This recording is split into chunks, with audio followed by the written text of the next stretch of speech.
Saudara, kita ke informasi lainnya. Untuk memajukan perekonomian warga dan guna untuk mengentaskan kemiskinan di masyarakat, TNI melalui program TNI Manunggal Membangun Desa atau TMMD yang ke-115 membuka akses jalan yang menghubungkan antar dua kecamatan di Kabupaten Bogor sejauh 1,7 km.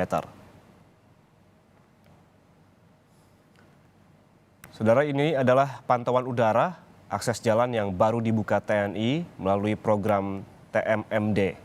Jalan sepanjang 1,7 km yang menghubungkan antar dua kecamatan, yakni Kecamatan Rumpin dengan Kecamatan Cigudeg. Dibukanya akses jalan ini selain untuk mempersingkat jarak tempuh yang ada, juga untuk meningkatkan perekonomian warga sekitar. Spontan pembukaan akses jalan ini mendapatkan respons positif dari warga sekitar yang mengaku senang dengan adanya jalan ini.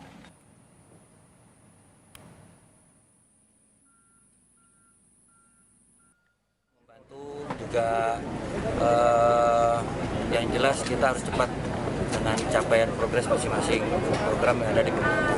Yang kedua, kita juga harus menjawab petunjuk Bapak Presiden yang poin terakhir mengentas kemiskinan secara masif, yakni melalui infrastruktur pembangunan di antar desa sehingga mereka mudah untuk